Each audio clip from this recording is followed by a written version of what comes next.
Muito bem, amigos, amigas, começando aqui o nosso Blocult, o bloco cultural do nosso podcast Mesa de Debates de Tudo Um Pouco.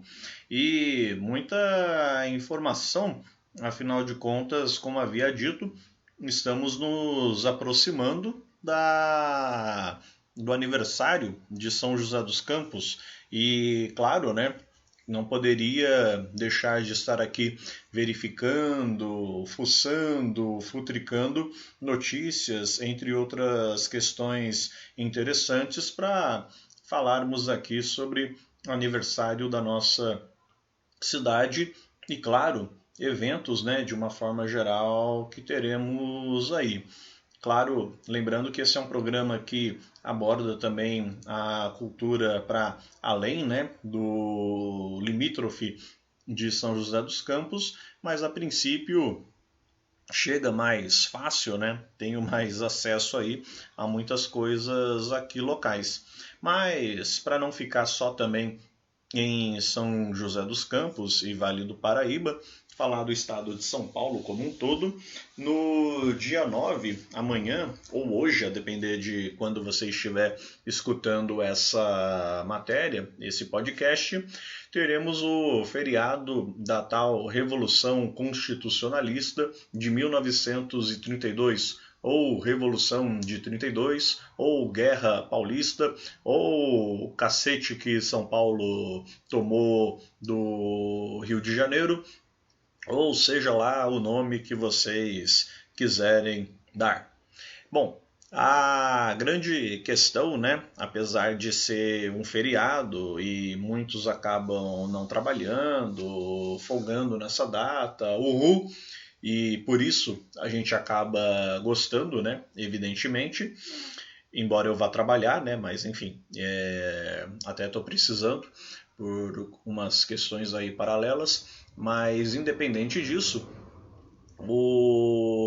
tirando a questão positiva, né, pelo fato de ser um feriado e muitos assim poderem aproveitar para descansar, se bem que é um feriado que vai cair no domingo, né, mas enfim, quando cai num dia útil, né, num chamado dia útil, pelo menos aí quem pode acaba aproveitando. Mas a grande questão do feriado de 9 de julho e dessa celebração estadual paulista é justamente um ponto um pouco delicado, porque em que pese naquela época, né, o governo Getúlio Vargas ser bastante complexo e, antes de tudo, falho, e claro que todas as devidas críticas precisam aí ser feitas e estabelecidas, o que São Paulo propunha também, né, não era lá também muito nobre, porque vamos lembrar que, apesar das questões polêmicas que a gente pode trazer aqui sobre o que foi a Era Vargas, a gente deve se lembrar que o Brasil, né, de uma forma geral, era, podemos assim dizer, né, embora o termo não seja muito correto, mas a gente pode dizer que ele era uma espécie de colônia, né, de São Paulo e também Minas Gerais, que na época do período café com leite ficavam lá revezando entre os grandes produtores rurais de São Paulo e os produtores rurais de Minas Gerais, se alternavam no poder numa absoluta ficção de democracia, quando eleições supostamente livres faziam aí com que sempre os mesmos eram eleitos, né? A grande burguesia cafeeira daquela época fosse eleita e simplesmente o resto do Brasil tinha que sobreviver com uma baixa representatividade, com uma falta de perspectivas políticas e sendo aí apenas, como eu mesmo acabei adotando, né, esse termo, uma espécie de colônia, né, dos estados de São Paulo e Minas Gerais, que era quem, afinal de contas, colocavam aí os políticos que bem queriam no poder, na presidência, e a gente acabava não tendo, por outro lado, né, por outro meio, muita saída. Até que, claro, não estou aqui elogiando, mas apenas constatando um fato histórico, essa perspectiva acabou sendo quebrada pelo próprio Getúlio Vargas, né? O primeiro presidente nessa pegada, apesar de forma ditatorial, mas tendo aí se estabelecido, né, sem ser dos dois estados fundantes, e sim um legítimo gaúcho. Bom, o grande ponto, né, aí do 9 de julho, embora se fale em democracia, né, e a luta contra aquilo que já era, né, já tinha ali um caráter ditatorial e acabou depois se estabelecendo concretamente como uma ditadura, né, a ditadura de Getúlio Vargas, nós também temos que lembrar que o estado de São Paulo tinha já as suas perspectivas um tanto quanto delicadas da sua burguesia, que resolveu fazer aí um levante, né? Instigou a população, instigou principalmente os jovens, né, da época a participarem deste levante contra o governo varguista, porém não numa perspectiva de classe, não numa perspectiva dos trabalhadores, não numa perspectiva de uma luta por uma sociedade igualitária, por uma sociedade com viés socialista, né? Afinal, as pessoas que assim participaram, né, dessa luta, diga-se de passagem, abominavam os princípios marxistas, os princípios socialistas e de esquerda de uma forma geral. Inclusive, muitos dos que ali participaram eram abertamente anticomunistas e assim estiveram, seja no governo ou durante ele ou antes dele, em partidos políticos e organizações que basicamente defendiam a perseguição a grupos de esquerda, a movimentos sociais de esquerda e militantes políticos, entre tantos outros. Claro que isso é um pouco polêmico o que eu vou falar, porque afinal de contas em história não existe ser, né? Existe o que aconteceu. Mas muitos acabam até colocando que possivelmente, isso eu estou falando na visão aí de alguns historiadores, né, filósofos, que caso a tal revolução constitucionalista tivesse saído vitoriosa e derrubado o governo de Getúlio Vargas, nós provavelmente teríamos, a partir daí, repito, não estou dizendo que eu necessariamente concorde com essa teoria, mas estou falando baseado no que alguns historiadores, né, já havia apresentarem essa tese. Nós poderíamos ter muito bem uma espécie de ditadura, né, entre aspas, do estado de São Paulo com relação ao restante do Brasil, né, com relação à política nacional, até mesmo com a nomeação, né, a eleição aí de muitos nomes, de muitos políticos coadunados com ideias de direita, extrema direita, do pensamento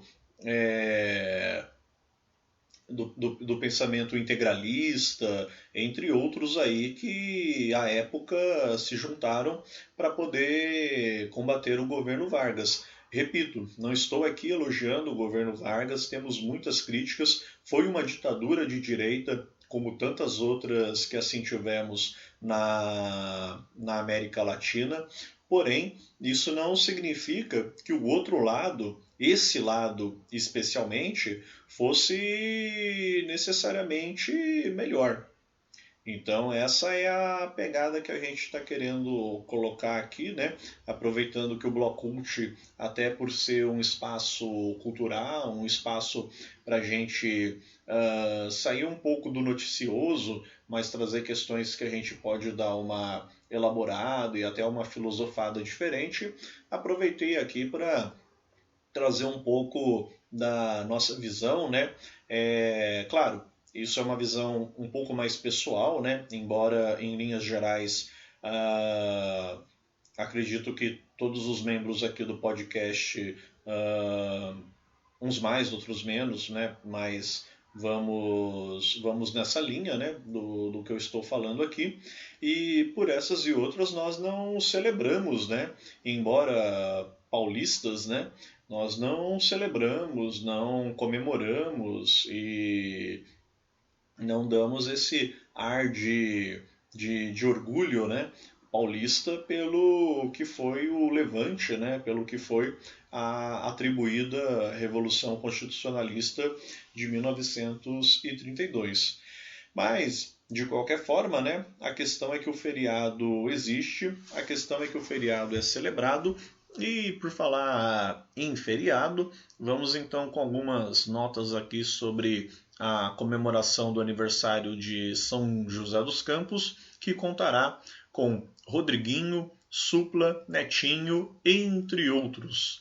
Segundo nota aqui, né, a festa de aniversário oficial de São José dos Campos, que celebra os 256 anos da cidade, está marcada para o dia 27 de julho e acontecerá no Parque da Cidade. Este evento, destinado a toda a família, promete ser uma experiência memorável com uma série de shows imperdíveis. As atrações presentes, né, dentro aí do que está sendo dito, incluirá Rodriguinho, Netinho de Paula, Supla, All Star 40, Pelados em Sanja, tributo a Marília Mendonça, entre outros talentos musicais locais. A festa deverá proporcionar diversão e entretenimento para todos os gostos. E em breve, né, serão divulgados aí os devidos horários de cada apresentação, bem como mais detalhes aí sobre o evento, organização e o que moradores e visitantes poderão desfrutar, né, aí de todas as devidas atividades. Em paralelo, né, nós também teremos aí, apesar de não muito ligado com a questão do aniversário de São José dos Campos, mas aproveitando aí que é tudo na mesma pegada, o DCTA promoverá o Portas Abertas para celebrar os 150 anos do pai da aviação com múltiplas atrações. Então teremos aí no dia 30 de julho, lá no DCTA, né, Departamento de Ciência e Tecnologia Aeroespacial, o chamado Domingo Aéreo. O Domingo Aéreo, né, ele geralmente proporciona aos cidadãos a oportunidade de conhecer o trabalho realizado pelos militares da Força Aérea Brasileira, oferecendo um dia repleto de entretenimento, conhecimento e solidariedade. Este ano, o evento presta homenagem ao pai da aviação e herói nacional em celebração aos 150 anos de seu nascimento. Claro que mais informações em breve, né, para falarmos aí a respeito também. E é bom sempre reservar todo esse tipo de material e ficarmos aí devidamente atento. Ah, André, mas você falou aí do pai da aviação, né? Quem que é o pai da aviação? Ora, estamos falando aí de Santos Dumont, né? Afinal de contas, estamos no Brasil. Se estivéssemos nos Estados Unidos, evidentemente nós falaríamos dos pais, né? No plural da aviação, os irmãos Wright. Embora é uma discussão aí polêmica, né? Da qual eu não vou me estender muito, mas os físicos e historiadores, né, que me corrijam, mas justamente o que eu vou falar agora é baseado no que eu vi em muitos notícias, documentários, né, estudos, entre outros, que Santos Dumont, né, aliás, os irmãos Wright, né, embora até historiadores brasileiros, né, aceitem como tendo sido os criadores, né, daquilo que a gente viria a chamar de avião, até um pouco antes de Santos Dumont, eles não conseguiam fazer com que o avião funcionasse por conta própria, né? Precisava assim de uma gama, né, de maquinário para fazer com que ele fosse lançado e, consequentemente, alçasse algum tipo de voo. Santos Dumont, pelo contrário, criou ali o 14 bis, né, após várias experiências, e temos então para nós, né, o 14 bis como o primeiro avião, né, da história da humanidade. E o 14 bis, né, diferentemente do caso do avião dos irmãos Wright, ele conseguiu ser aí devidamente acionado, né, funcionar e, consequentemente, fazer um voo, né, dar uma volta em torno da Torre Eiffel, até retornar para o solo apenas com o seu único piloto, né, o próprio Santos Dumont. O que a gente pode colocar é que, do ponto de vista funcional, né, e do que se espera de um avião, Santos Dumont de fato foi o autor original, né? O que, consequentemente, independente de sermos brasileiros ou não, colocamos aí como sendo o pai da aviação, né? Mas essa vai ser uma discussão, não sei se eu posso dizer eterna, né? Mas que ainda não se tem aí uma oficial decisão. Os Estados Unidos, né, e outros países vão sempre considerar aí os irmãos Wright, né, como os pais da aviação, e o Brasil e outros países, né, principalmente países com mente menos colonizadas, vão considerar Alberto Santos Dumont, né, o brasileiro, como o pai da aviação. Bom, como eu disse, né, não vou ficar entrando em muito mais detalhes nessa seara. A questão é que o mês de julho promete muitas atividades, muita diversão e uma agenda cultural repleta. Vamos que vamos, então. Agradeço aí sempre a colaboração, apoio de todos. Continuem ajudando o canal, continuem ajudando financeiramente o canal e, claro, né, apoiem, divulguem, façam com que a gente cresça cada vez mais, propague aí, né, arrebente a boca do balão, como dizem. Um beijo no coração de todos vocês e tchau!